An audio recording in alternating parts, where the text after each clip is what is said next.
Shalom, perkenalkan nama saya Bonita Triwanda Sihombing dari grup C Prodi PAK semester 1 dengan NIM 21010100 nomor urut 20. Baiklah, saya akan menjelaskan sedikit tentang surat Efesus dan surat Kolose.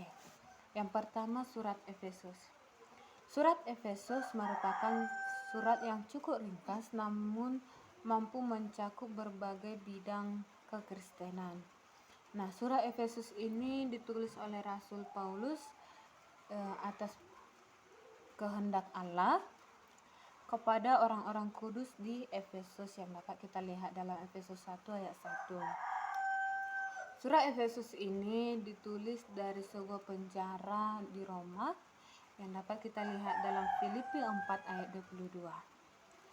Latar belakang dari surat Efesus ini adalah ketika Rasul Paulus melakukan perjalanan misi keduanya, dia berkunjung ke kota Efesus. Dia bertemu dengan Apolos dan di sana dia mengajarkan jemaat Efesus bagaimana baptisan atas nama Tuhan Yesus Kristus. Di sana dia menumpangkan tangannya kepada orang-orang jemaat kudus, orang yang ada di jemaat Efesus. Dan di sana jemaat Efesus mampu untuk berbahasa lidah dan mampu untuk bernubuat. Paulus melakukan pengajarannya selama 3 bulan di rumah ibadah orang Efesus yang namanya adalah Areopagus yang dapat kita lihat dalam Kisah Para Rasul 19 ayat 8. Meski banyak yang mengumpat atau menghalangi jalan Tuhan, tapi banyak juga pengikut Yesus yang melalui pengajaran oleh Rasul Paulus. Nah, orang ini dikumpulkan oleh Rasul Paulus di kelas tersendiri atau di ruangan tersendiri yang disebut dengan nama kelas Tiranus. Kisah ini dapat kita lihat dalam Kisah Para Rasul 19 ayat 9. Nah, karena pengajaran Rasul Paulus cukup berhasil di jemaat Efesus, maka banyak jemaat Efesus yang dulunya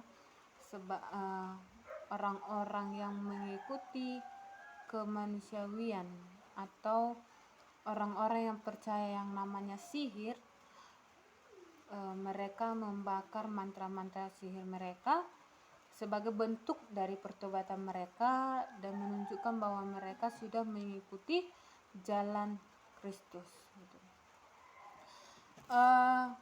Karena jemaat Efesus yang tadinya sudah tidak lagi mengikuti sihir, ternyata ini berdampak kepada salah seorang pengusaha yang menghasilkan banyak uang dari penyembahan berhala yang ada di kota itu yang bernama Demetrius.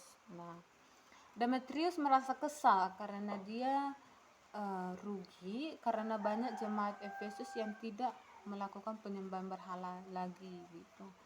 Jadi Demetrius ini menciptakan huru-hara atau menciptakan keributan di jemaat Efesus sebagai tanda bukti kemarahannya atau kebenciannya terhadap ajaran yang dilakukan oleh Rasul Paulus.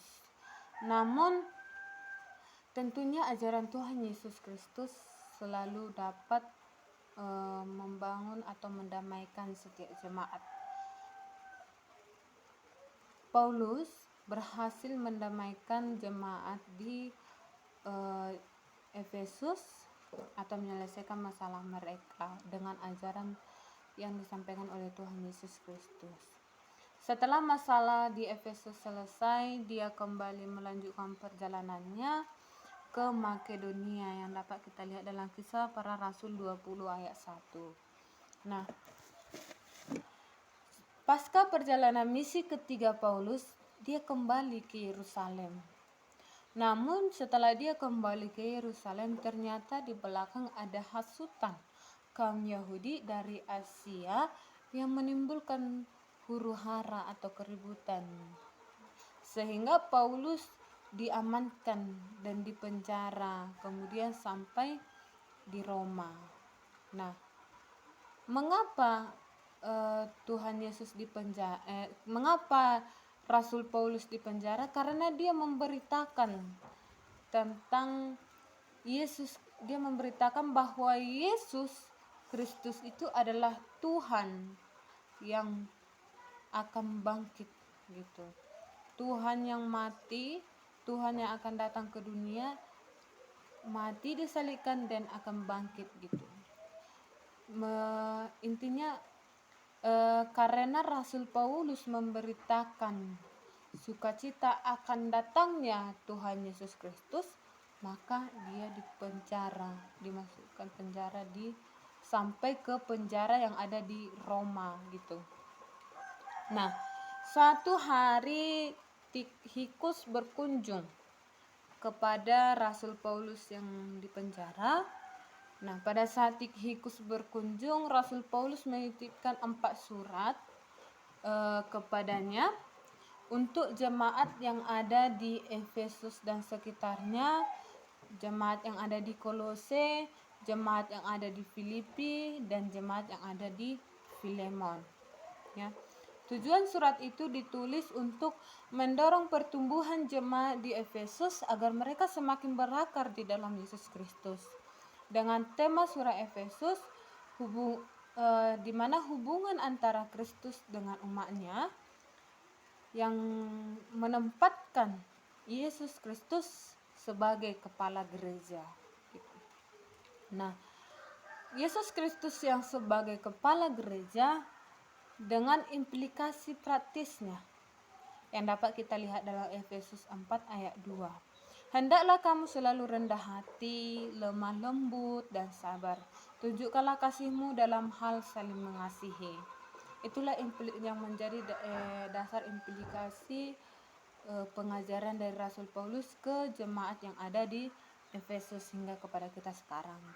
Kita diajarkan untuk rendah hati, lemah lembut, dan sabar. Ya.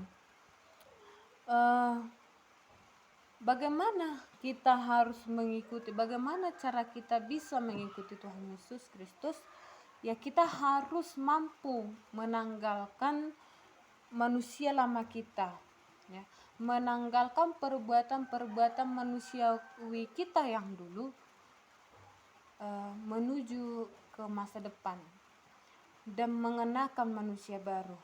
Ya, istilahnya kalau kita dalam menggunakan baju, yang kita tanggalkan baju yang lama, kita pakai yang baru, yang artinya tanggalkan semua sikap kepribadian yang manusiawi dulu dan pakailah sikap kepribadian oleh ajaran Yesus Kristus yang kamu dapatkan sekarang gitu. Mulai hidupmu yang baru, mulai perjalanan hidupmu yang baru dengan kasih yang diajarkan oleh Tuhan Yesus Kristus. Yang dulunya kamu merasa benci, kamu ada dengki, sekarang enggak, ada kedamaian di dalam hatimu. Yang dulunya kamu ada kemarahan, ada balas dendam, tapi sekarang di dalam hatimu hanya ada sifat untuk memaafkan kesalahan sesama kita. Yang dulunya kita selalu ingin merugikan orang lain atau kita merugikan orang lain dengan perilaku kita, mencuri misalnya.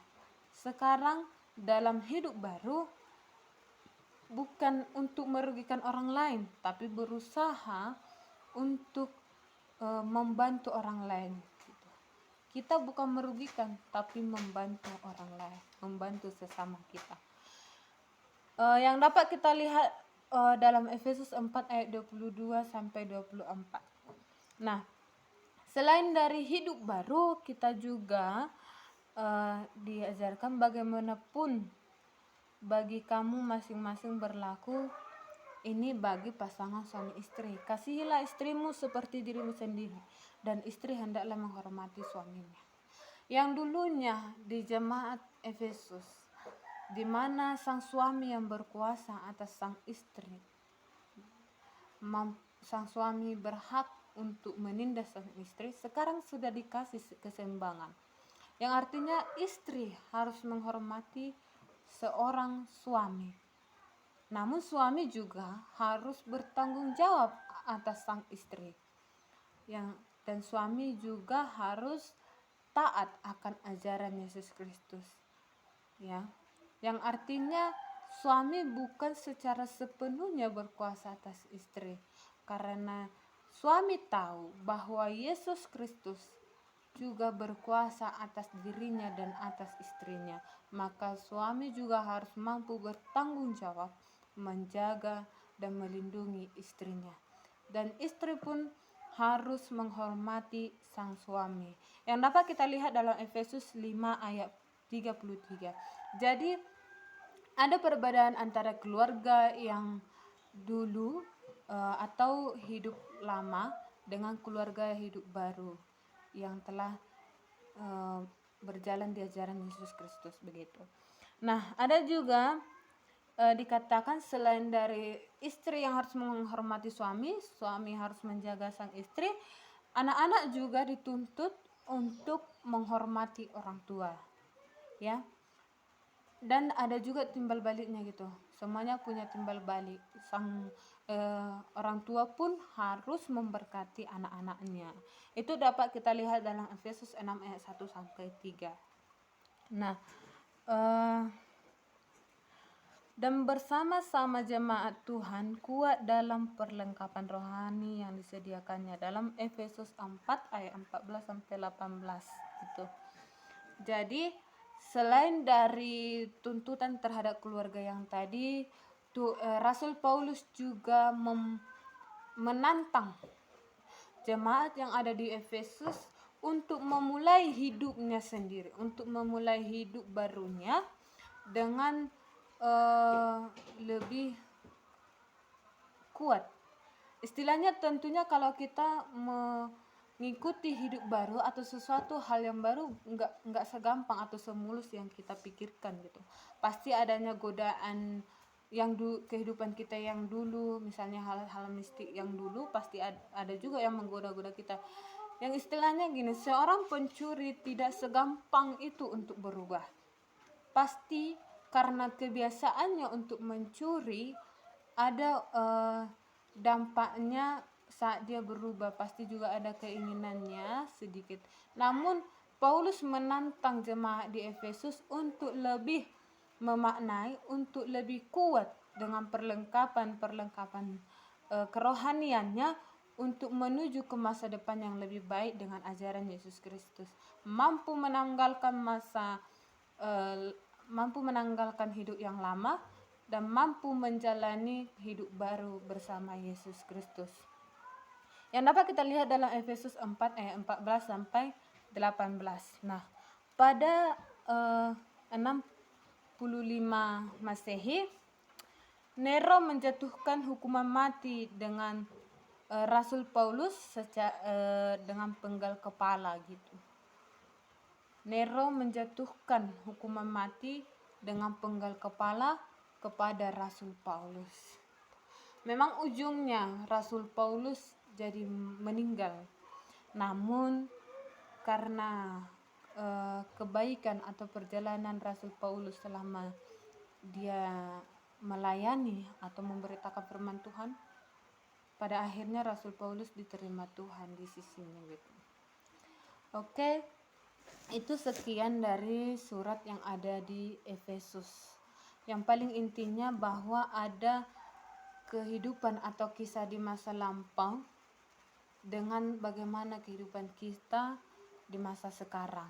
Jadi Paulus menantang kita untuk bisa hidup baru, untuk bisa menjalani hidup baru kita dengan mengikuti jalan Yesus Kristus. Itu tema dari atau yang dapat saya rangkum dari surat Efesus gitu. Oke, kita lanjut ke surat Kolose. Nah, surat Kolose adalah kota Kolose adalah kota yang tidak pernah dikunjungi Paulus.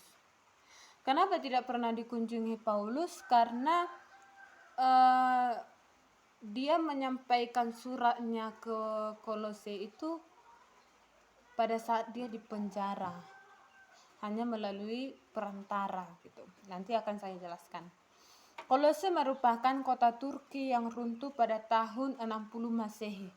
Tadi dikatakan bahwa di Efesus Rasul Paulus meninggal pada tahun 65 Masehi.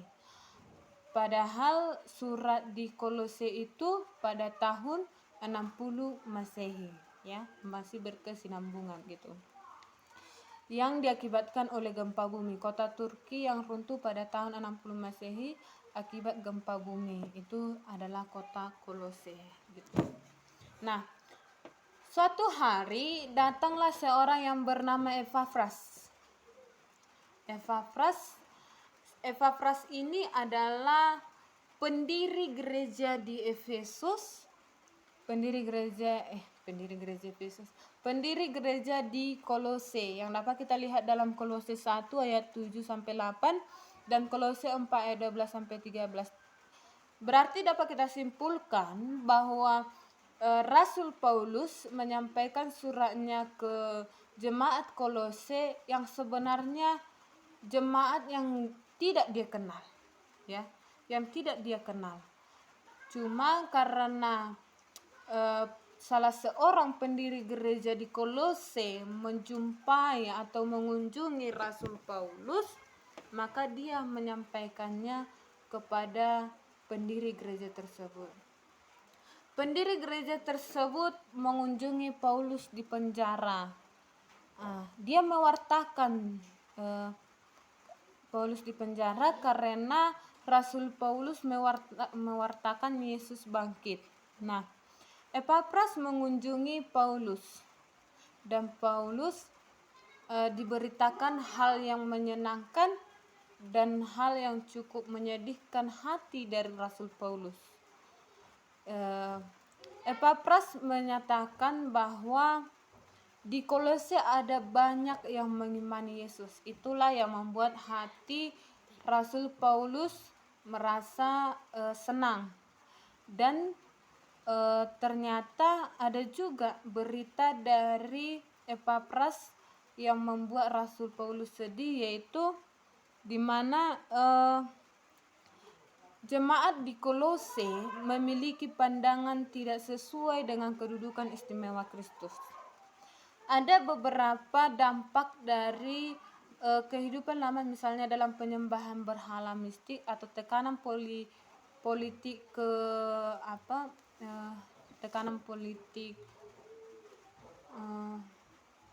penyembahan berhala gitu, kayak mistik gitu, atau kehidupan duniawi, tekanan itu, serta lebih contohnya tekanan budaya yang ada di Kolose, serta ajaran 10 titah yang berlaku di jemaat Kolose itu berbeda pandangan dengan kedudukan istimewa Kristus.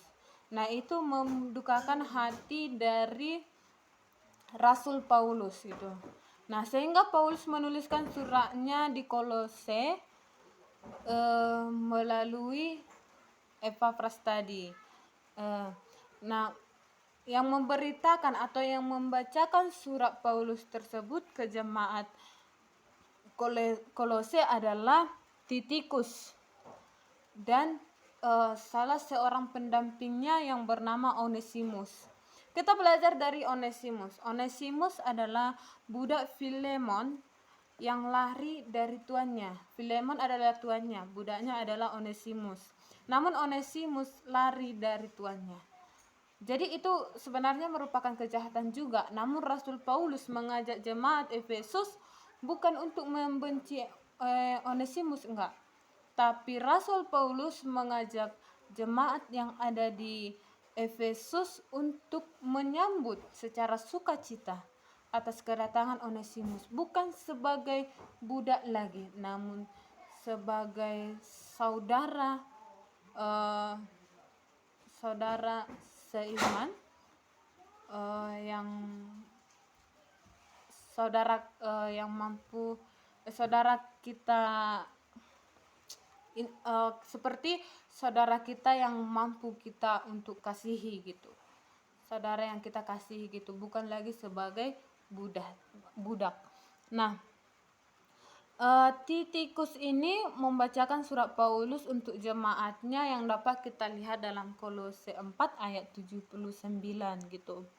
Nah, Paulus mengucap syukur kepada jemaat di Kolose karena telah setia dalam mengimani Kristus yang dapat kita lihat dalam Kolose 1 ayat 1 sampai 23.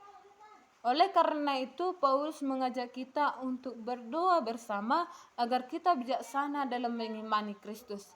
Ini yang saya jelaskan ini sudah masuk ke dalam isi dari surat Kolose. Jadi, karena sukacita dari Rasul Paulus karena jemaat di Efesus mengimani atau setia dalam Kristus, dia mengajak jemaat di Efesus untuk berdoa bersama agar semakin bijaksana dalam mengimani Kristus yang terdapat dalam Efesus 1 ayat 1 sampai 23. Hal ini adalah sebagai bentuk penunjuk semangat dari Rasul Paulus kepada jemaat yang ada di Efesus. Agar jemaat Efesus semakin semangat, maka Rasul Paulus mengajak atau menantang dari jemaat yang ada di Efesus. Baru datanglah Titikus begini. Saat ini Paulus di penjara. Ia di penjara karena mewartakan Yesus itu Tuhan dan bangkit. Yang dapat kita lihat dalam Kolose 1 ayat 24 sampai 25. Itu menjelaskan apa penyebab dari Paulus di penjara, yaitu karena dia mewartakan Yesus itu Tuhan dan mampu untuk bangkit kembali gitu. Nah, menurut Paulus dengan dipenjaranya bukan berarti suatu tanda kekalahan gitu. Tadi Paulus mewartakan Yesus Kristus itu adalah Tuhan dan dia dipenjara. Itu pada saat dia dipenjara itu bukan tanda bahwa dia itu kalah gitu. Kalah dalam pengajarannya, enggak, tapi itu menandakannya keikut serta sukacitanya atas penderitaannya, istilahnya dia ikut serta dalam penderitaan Tuhan Yesus Kristus gitu. Dia bersukacita atas keikutsertaannya dalam penderitaan Tuhan Yesus melalui karena dia dipenjara gitu, yang artinya penderitaannya itu karena sukacita atau kebahagiaan yang akan datang ke dunia gitu, bukan karena kesalahan gitu. Nah, yang dapat kita lihat dalam Kolose 1 ayat 24 sampai 25. Kemudian Paulus juga menyampaikan bahwa kita yang mengalami tekanan mistik dan politeisme mistik dan tekanan untuk taat pada hukum Taurat, kita jangan takut pada tekanan-tekanan itu karena Yesus yang telah bangkit telah menang atas tekanan-tekanan itu semua. Dan dapat kita lihat dalam Kolose 2 ayat 6 sampai 23. Kita diajarkan untuk tidak takut, atau jemaat yang ada di Kolose diajak untuk tidak takut terhadap tekanan mistik. Inilah tadi yang membuat hati dari Rasul Paulus merasa sedih karena jemaat Efesus mendapatkan tekanan dari tekanan mistik dari politeisme, ya, dan tekanan untuk taat pada hukum Taurat. Rasul Paulus mengajak jemaat Efesus untuk tidak takut pada tekanan tersebut dengan alasan bahwa Yesus Kristus telah bangkit dan telah menang atas tekanan-tekanan itu semua, ya, atas tekanan-tekanan itu semua. Kemudian menurut Paulus, mengikut Kristus itu kita harus menjadi manusia baru dengan mencari perkara yang di atas terlebih dahulu, di mana Kristus adalah, ya, di mana Kristus ada. Itu dapat kita lihat dalam Kolose 3 ayat 1, ya. Mengikut Kristus itu harus menjadi manusia baru. Saya telah jelaskan tadi juga sedikit di Efesus itu untuk mengikut Yesus Kristus kita harus menanggalkan hidup lama dan memakai hidup baru dengan ajaran Yesus Kristus gitu. Nah, Oleh karena itu kita perlu menanggalkan cara hidup lama kita dengan cara belas kasih, kemurahan hati, pengampunan dan kasih. Itu dan dapat kita lihat dalam Kolose 3 ayat 1 sampai 17. Sehingga dalam rumah tangga kita harus memberi diri dalam kasih satu sama lain. Di sini juga kita diajarkan di dalam kehidupan rumah tangga untuk memiliki kasih, ya, untuk memiliki kasih antar sesama kita di rumah tangga yang dapat kita lihat dalam Kolose 3 ayat 18 ayat 18 dan Kolose 4 ayat 1 gitu. Jadi surat yang ada di Efesus kita bahas tadi temanya hampir sama dengan surat yang ada di Kolose, yang mengajarkan kita untuk mampu, ya, kita ditantang untuk mampu hidup baru, menanggalkan hidup yang lama. Itu baik di jemaat Efesus, jemaat di Kolose, dan untuk kita sekarang gitu. Kita juga ikut ditantang oleh surat ini, apakah kita mampu untuk hidup baru.